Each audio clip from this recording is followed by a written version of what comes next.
My name is Nadia, and this is the story I never thought I would tell. Sometimes I still don't recognize the woman I became after giving birth. Not because I changed into someone bad, but because I became someone stronger, even when I felt very weak inside. It all started a few months after I gave birth to my baby boy. My body was still healing. My nights were full of crying, feeding, and trying to stay awake. My days were slow and heavy. I loved my baby so much, but I was tired all the time. My body did not feel like my own anymore. One day, my husband Victor looked at me and laughed a little. It was not a kind laugh. He said, "Look at you. Other women have flat stomachs after giving birth. What happened to you?" I felt my chest tighten. I tried to breathe normally, but I was already holding my stomach in. I didn't even notice I was doing that. I said quietly, "I am still healing." He looked at me like I was making excuses. Healing? For how long? The baby is already 8 months old. 8 months. To him, it sounded like a long time. To me, it felt like yesterday. I still remembered the pain, the fear, the long hours. My body was not the same, and I knew it. I didn't answer him. I just looked down. Before marriage, I used to be smaller. I knew that. I remembered how I looked in my old dresses. Sometimes I missed that version of me, but I also knew I had done something powerful. I had carried life inside me. Victor didn't see that. He only saw my body. He continued, "Before marriage, you were size 10. Now what are you?" I didn't know. I stopped checking. I was afraid of the answer, so I just said, "I don't know." That made him even more annoyed. He started talking about food, about how I eat too much, about how I should go to the gym, about how I should stop making excuses. I told him I was breastfeeding. I thought maybe he would understand. But he didn't. He said, "Then eat salad. From next month, I will send less money for food. I am not paying for weight gain." Those words stayed in my head. Even now, I can still hear them clearly. I carried his child. I gave birth. I stayed awake at night taking care of our baby. But somehow, all he saw was my weight. I wanted to cry, but I didn't. I just stayed quiet. Later, his mother came to visit. I thought maybe she would be kind to me. Maybe she would understand what it means to be a mother. But I was wrong. She looked at me from head to toe and shook her head. "This is not how you entered my son's house," she said. "After just one child, you look like this?" Her words felt like sharp knives. She started talking about her own body, about how she had many children but still looked good, about discipline, about how a wife must maintain her shape. Victor stood there and said nothing. That hurt more than anything. I looked at him, hoping he would say something, hoping he would defend me. But he didn't. He just agreed with her. In that moment, I felt very small. That night, I lay in bed next to him. He reached for me, but I felt uncomfortable. My body felt different. I felt different. He said, "It doesn't feel the same." I froze. I told him I had stitches after birth.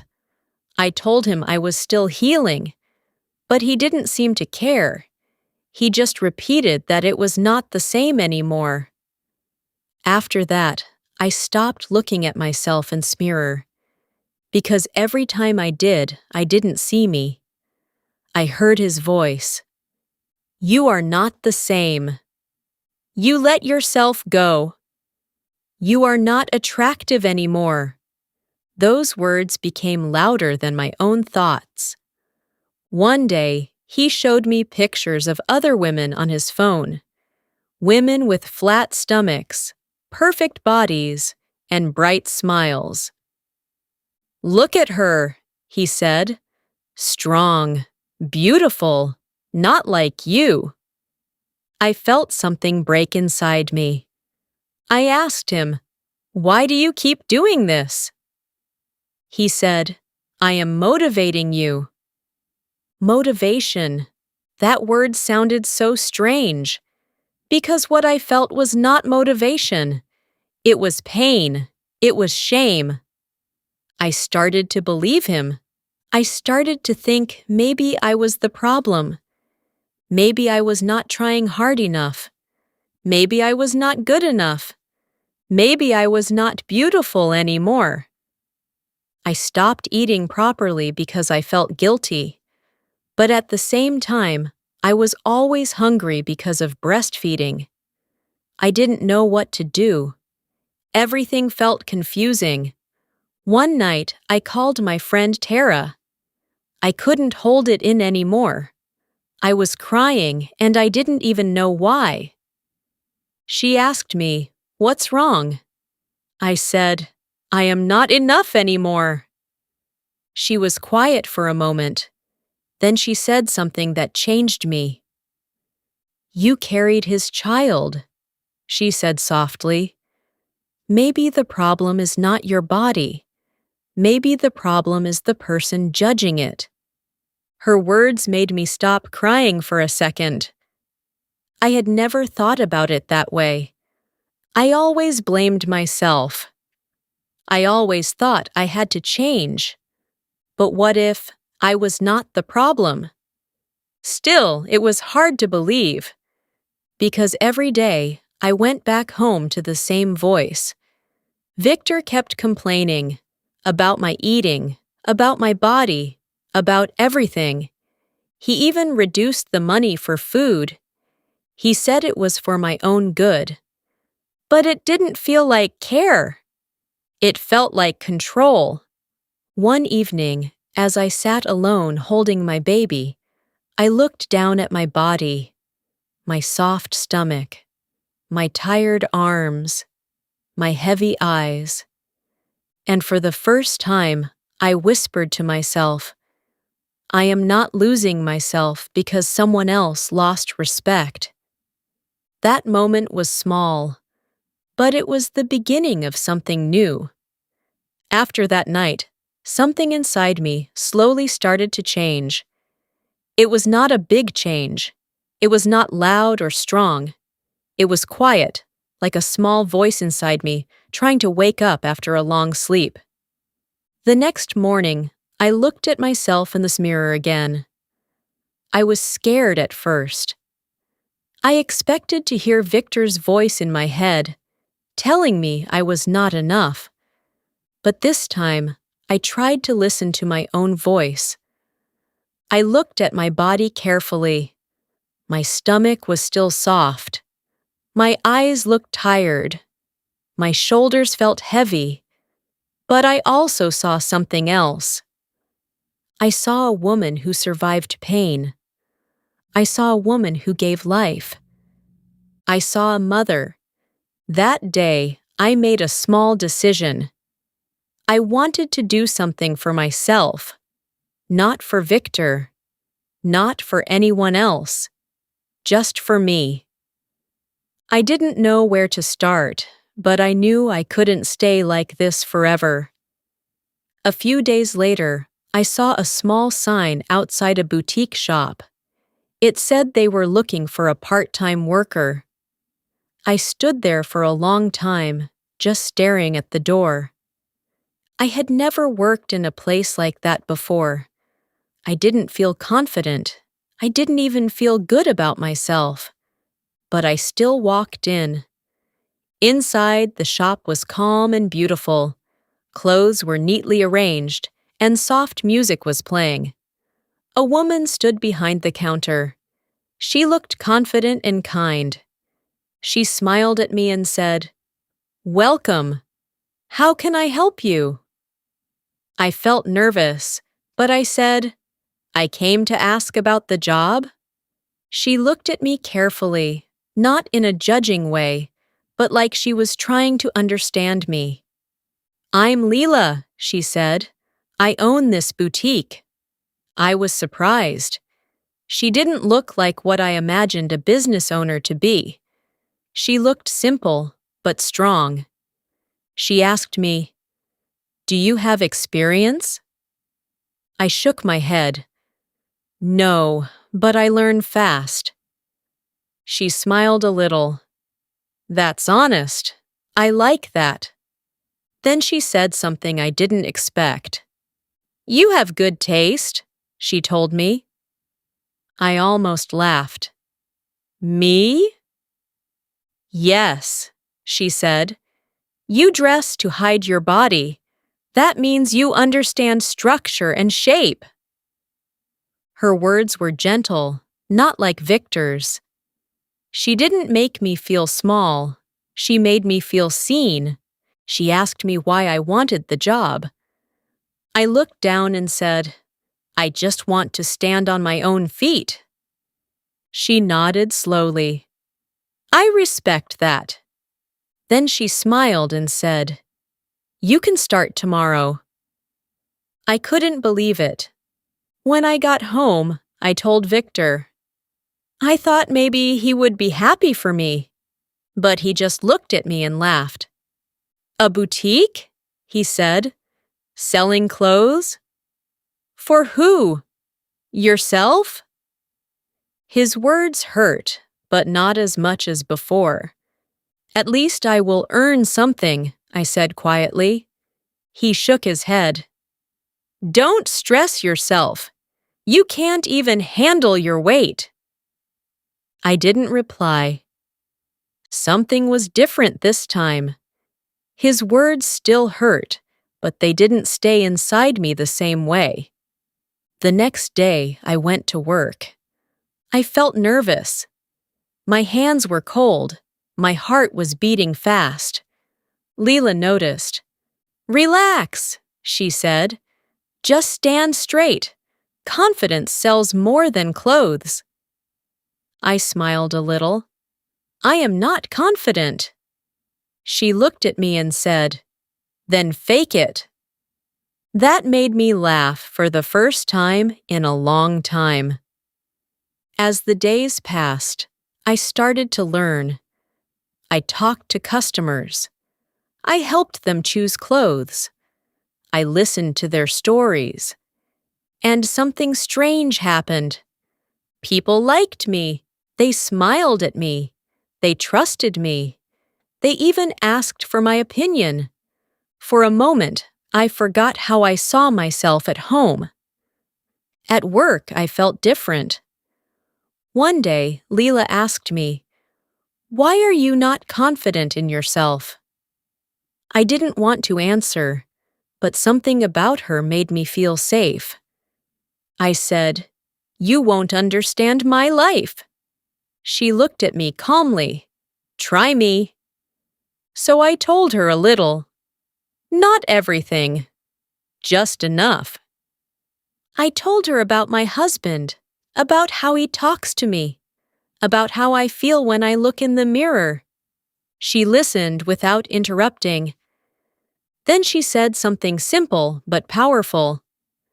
"Motherhood changes everything," she said. "Your body, your sleep, your life. Anyone who expects you to stay the same is not being fair." I felt my eyes fill with tears. "No one ever said that to me," I whispered. She nodded. "Because many people don't understand. Real life is not perfect. It is messy."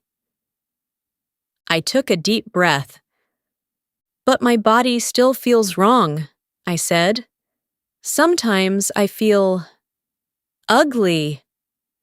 She looked at me directly. "Who made you feel that way?" I didn't answer, but deep inside, I knew the truth. That night, when I went home, Victor asked me how much I earned. Not much, I said. He nodded. Good. Don't start feeling independent. I looked at him, but I didn't say anything. Inside me, something was growing.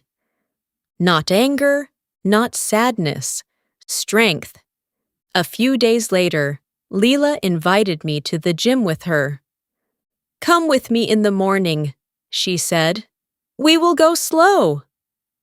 I was scared. Everyone there will look perfect, I said. She smiled. No one is perfect. They just show up. Her words stayed with me. The next morning, I woke up early. My body felt heavy. My eyes wanted to close again. But I still got up. At the gym, I felt shy at first. I looked around and saw people stronger than me. I wanted to leave, but Leela said, "Focus on yourself." So I did. I started small, simple movements, slow steps, and something amazing happened. I didn't break. I didn't fail. I was still there. For the first time in months, I felt connected to my body again. Not with hate, but with effort. Day by day, I kept going, not to become perfect, but to become stronger. At the same time, something else was happening. Victor started coming home late. He was always on his phone, smiling at messages. One day, I saw a name on his screen, a woman's name. My heart felt cold. I didn't say anything at first, but deep inside, I knew. Something was wrong. And this time, I was not going to ignore it. The more I changed, the more I started to see things clearly. Before, I was always tired, always sad, always trying to fix myself. I didn't have the energy to question anything around me. But now, something inside me was awake. I started noticing Victor more. The late nights, the secret smiles at his phone, the way he turned the screen away when I walked in. At first, I tried to ignore it. I told myself I was overthinking. I told myself I didn't want more problems. But the truth was already there. One afternoon at the boutique, his phone lit up again in my mind. I couldn't focus. I kept thinking about that name I saw. Leela noticed. "You're distracted today," she said. I nodded slowly. Something feels wrong. She didn't push me. She just said, "Then don't ignore it." That simple sentence gave me courage. Later that day, I checked his phone. My hands were shaking. My heart was beating so fast. And there it was. Messages. Many messages. Sweet words, flirty words, things he never said to me anymore. My chest felt tight. I couldn't breathe properly. I didn't cry. Not this time. I felt something else. Clarity.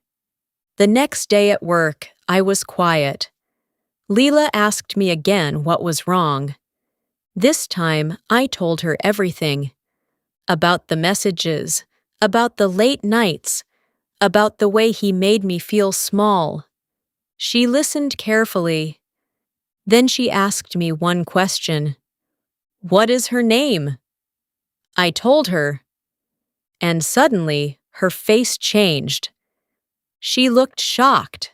I felt confused. What is it? She took a deep breath. Nadia, I think I know her. My heart dropped. What do you mean? She looked at me and said slowly, "The woman is me." For a moment, the world stopped. I couldn't hear anything. I just stared at her. "You?" I whispered. She nodded, her eyes full of regret. "I didn't know he was your husband." My legs felt weak. I sat down slowly. She started explaining quickly. "He told me his marriage was over. He said his wife stopped trying. He said she didn't care about herself anymore." Every word felt like a knife.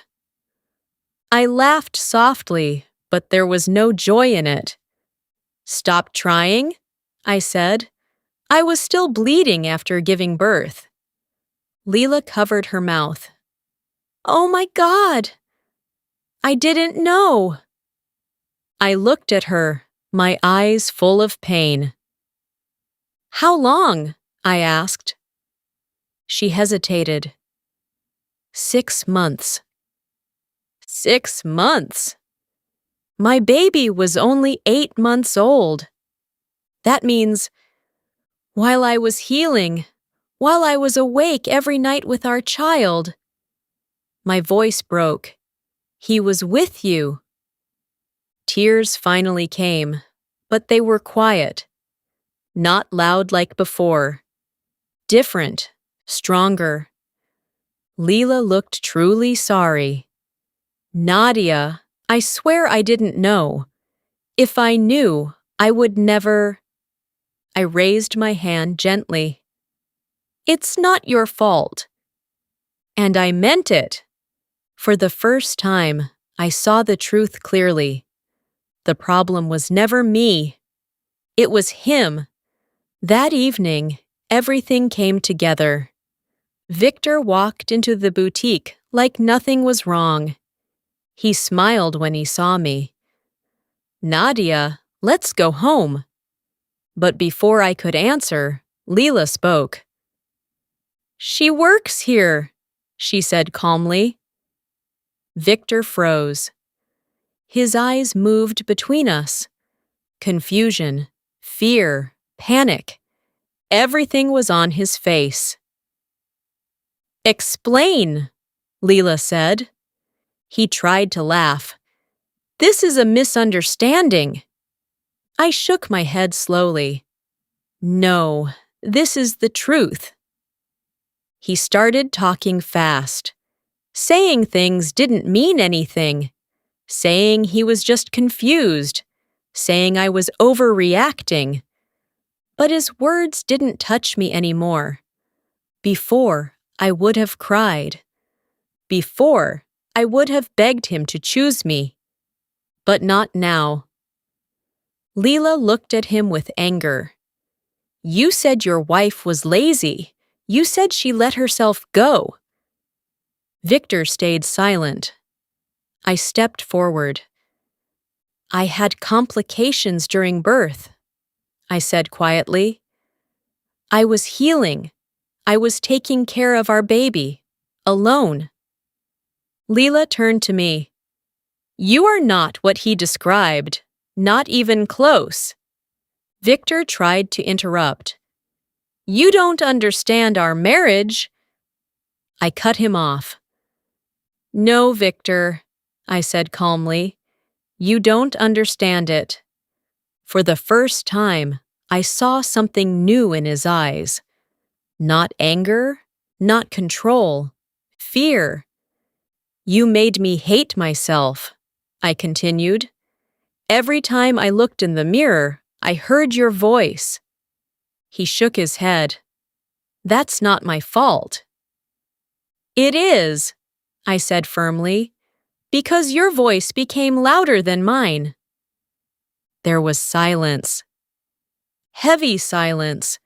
Then I did something I never thought I could do. I took a deep breath and said, "I am done feeling small." Victor stared at me like he didn't know me anymore. Maybe he didn't. Because I was not the same Nadia. Not the one who cried quietly. not the one who believed every cruel word. I was stronger now, not perfect, but stronger. That night, I went home and held my baby close. I looked at him and whispered, "I will be better for you. Not thinner, not perfect, better." The next days were not easy. Victor tried to talk to me. He called me many times. He sent messages. But I didn't run to him anymore. For the first time, I let the phone ring. At the gym, I pushed myself harder. Every time I felt weak, I remembered his words. And instead of breaking, I used them. I lifted weights. I moved my body. I felt pain, but it was a different kind of pain. This pain made me stronger. Leela stood by me through everything. She trained with me. She talked to me. She reminded me of my worth. "You are not broken," she told me. "You are rebuilding." And slowly, I started to believe it. One day, as I looked in the mirror again, I didn't see the same woman from before. I still had my soft stomach. I still had tired eyes. But I also had something new, confidence.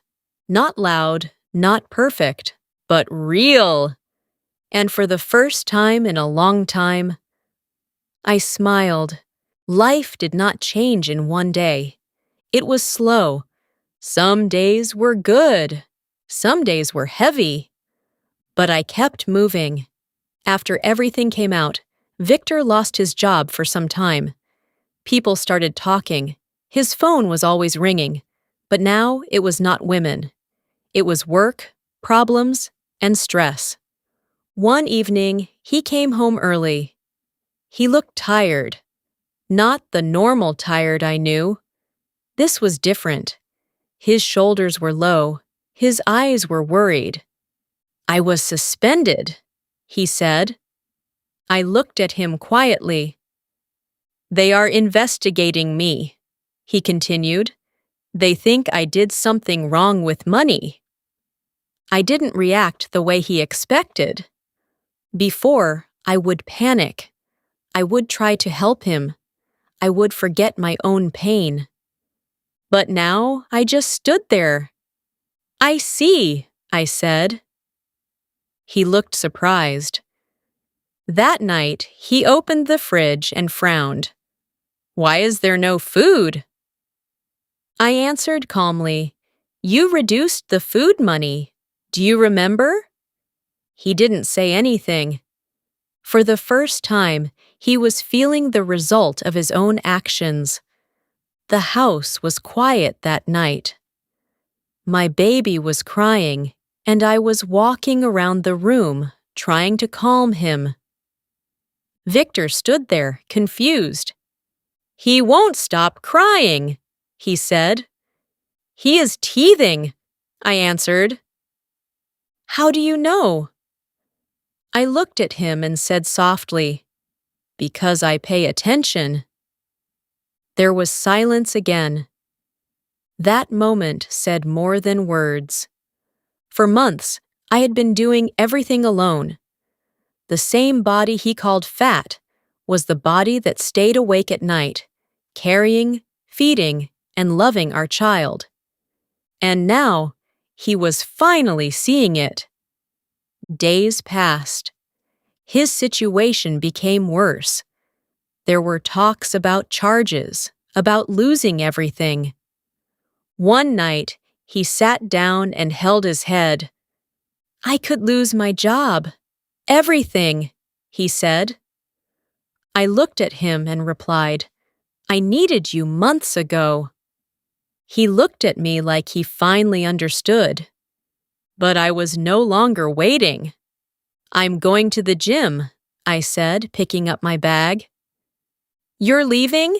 he asked. "Yes," I said. "I am not your emergency solution anymore." And I walked out. At the gym, I felt strong, not because my body was perfect, but because my mind was clear. I was no longer trying to become someone else. I was becoming myself. Weeks later, something unexpected happened. Victor's case was cleared. It was a mistake at work, a system error. He was not guilty. He came home that day, almost smiling, almost crying. "They cleared me," he said. "I almost lost everything." I looked at him and said quietly, "You almost did." But something had changed in him. This time, he didn't argue. He didn't defend himself. He just sat down and said, "I was wrong." I stayed silent. "I didn't understand what you were going through," he continued. "I thought it was just weight. I didn't know about the pain, the sleepless nights, everything." I listened. "I am sorry," he said. His voice was different, not proud, not loud, just honest. "Sorry doesn't erase the past," I said, "but at least now you see it." And that was the truth. Time passed again. He started helping more at home. He woke up at night sometimes. He tried to understand our baby. One evening, his mother came again. She started to say something about my body, but this time Victor stopped her. "Mom," he said, "my wife gave me a child. Her body did something powerful. Please respect that." I looked at him surprised. That was the first time he defended me. It didn't fix everything, but it meant something. Later that night, he came home with groceries. "I thought we could cook together," he said. I looked at the Vags, then at him. "The kitchen doesn't have to feel like a battlefield anymore," he added. I nodded slowly. We started cooking. It felt strange at first, but peaceful. A few days later, he said, "We can go to the gym together if you want." I smiled a little. "You don't have to monitor me." He shook his head. "I don't want to monitor you. I want to walk with you." That was new, very new. One night, we sat together quietly. He looked at me and said, "I used to compare you to other women." "I know," I replied. "I was insecure," he said. "I thought if you felt small, you would stay." I looked at him carefully. "So you tried to break me to keep control?" He nodded slowly. "Yes." I took a deep breath. "That version of you, I cannot live with that again," I said. "I know," he answered. "I don't want to be that man anymore." I believed he was trying, but I also knew something important. "I stayed for me," I told him, "not for you." He nodded. "I'm grateful you did." And I meant what I said. I didn't stay because I was weak. I stayed because I chose myself, my growth, my peace, my strength. Months later, life felt different. Not perfect, but better. I continued working at the boutique. I continued going to the gym. I continued loving myself step by step. One day, I stood in front of the mirror again.